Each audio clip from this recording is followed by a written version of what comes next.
So, Yareli Prime has finally arrived, and if you guys have been a fan of this channel for a while, you already know I'm a huge fan of this Warframe, so I've been anticipating this drop for a minute, and today we're going to share with you a few builds as well as break down Yareli's abilities for anyone that isn't familiar, so you guys know exactly what to do when you get your hands on her. As for what kind of frame Yareli is, it's kind of hard to really put her into one realm. I guess she's mostly a weapons platform, but she has a lot of mobility to offer as well as builds where you can kill enemies with her abilities. Funnily enough, I think the frame she mostly resembles in a playstyle is probably Nezha. A lot of mobility, enemy debuffing, a similar type of tankiness. Anyway, let's break down the abilities and get into why that is.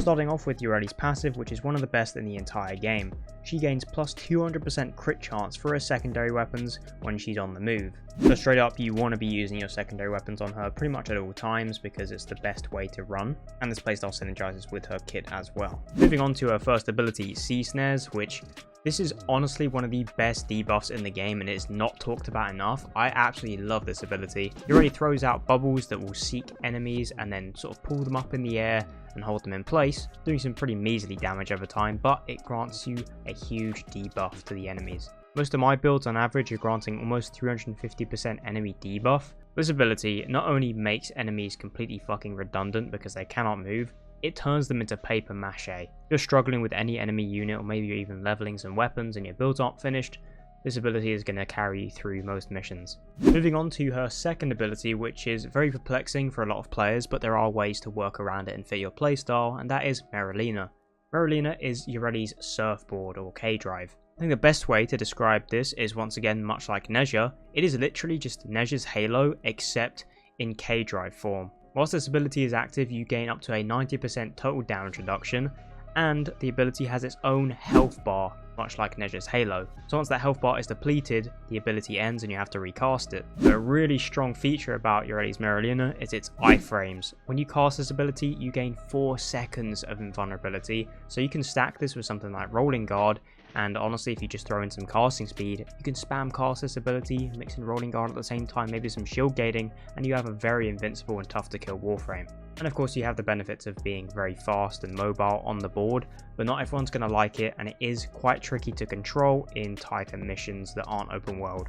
Her third ability, Aqua Blades, is potentially her weakest, but is by no means bad. It is duration based, and you'll be surrounded in these razor blades or spinning discs that do slash damage. So it'll slice enemies up whenever you get close, and the damage that those blades do overall will build up over time the more you hit enemies. On its own, this is decent for close range CC and damage, but overall doesn't synergize too well with her kit outside of its augment. I won't be using the augment for this ability in any of today's builds because I just think it's a bit more gimmicky on Yareli compared to some other frames, because this is the subsume by the way. But it is worth noting, the augment allows you to throw out the Aqua Blades in singular projectiles. These are affected by the base ability's damage buildup, and they are best combined with your ultimate. Speaking of which, her ultimate is called Riptide, and it is a grouping tool. A good way to compare this ability would be something like Zephyr's Tornadoes.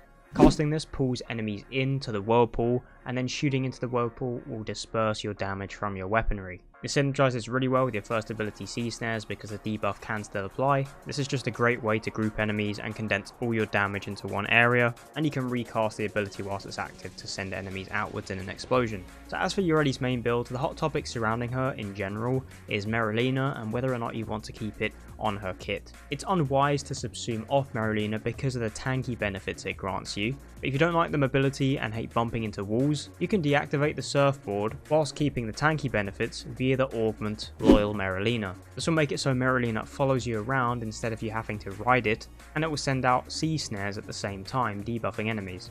So yeah, if you don't like bumping into objects with her surfboard, you can just remove it via this band-aid augment, but the augment also has the benefit of spreading those Sea Snares as well. I think that's a nice little benefit they added. Me personally, I love the surfboard on Yareli. To me it makes it feel like I'm actually playing a different Warframe.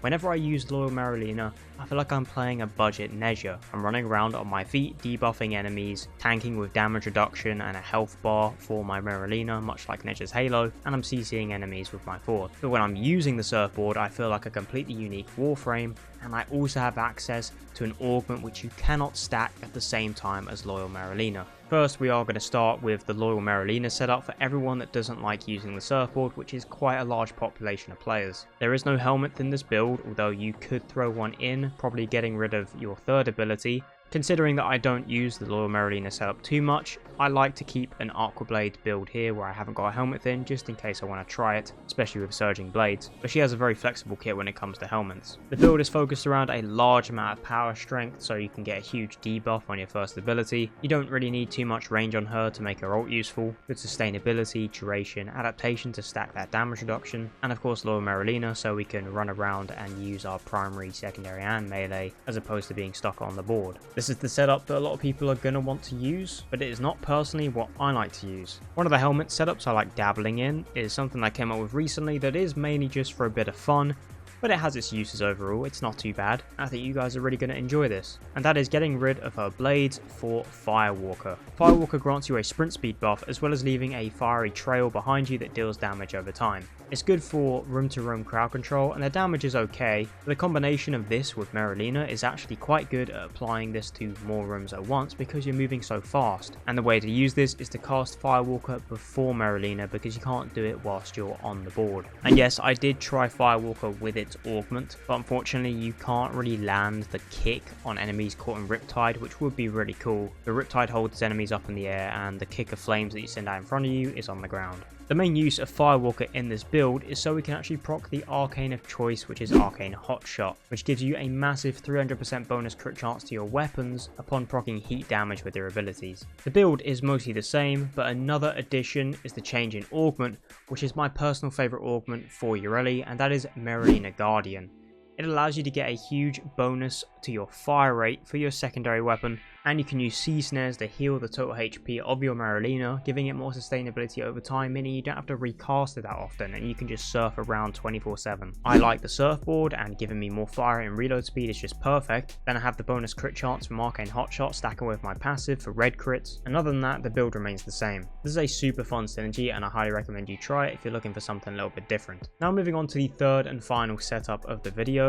It is a more boring one, hence why I've left it till last, and that is using Gloom over her third ability. The reality is Aqua Blades is her weakest skill, and it's definitely one where you could throw in a number of different helmets. You're already super versatile in this area, especially when you remove her hoverboard via the augment, but I like keeping it on, and one of the few abilities that really works whilst it's active is Gloom, and that's because it's a channel, so you can cast it, then hop on your surfboard and zip around the map whilst having that large AoE slow as well as healing within the AoE. This gives you way better survivability and scaling at close range. I say close range because we're not really rocking a lot of range on the build, and Gloom is a boring skill, but it works really well if you want to keep the surfboard active, because whilst you're on Merulina you can't cast other abilities that are added on via your helmet. And the only difference between this and the last build is the change of Arcane, because we're not using Hotshot because we aren't proccing it via any heat damage via an ability or even our companion. Merulina Guardian returns once again. It is absolutely my favourite augment to use on this Warframe, and the Gloom combo is just broken. This is absolutely my comfort pick build whenever I'm using Yareli and I want to roll around the map super easily, do damage whilst barely taking any myself, and I don't feel bad showing off Gloom in a build because this is like one of the few frames I use this ability on because it is boring, so I'll happily show this off. Some other things worth going over, of course, would be my Archon Shards. I am rocking 2 Amber Tau Forge for casting speed.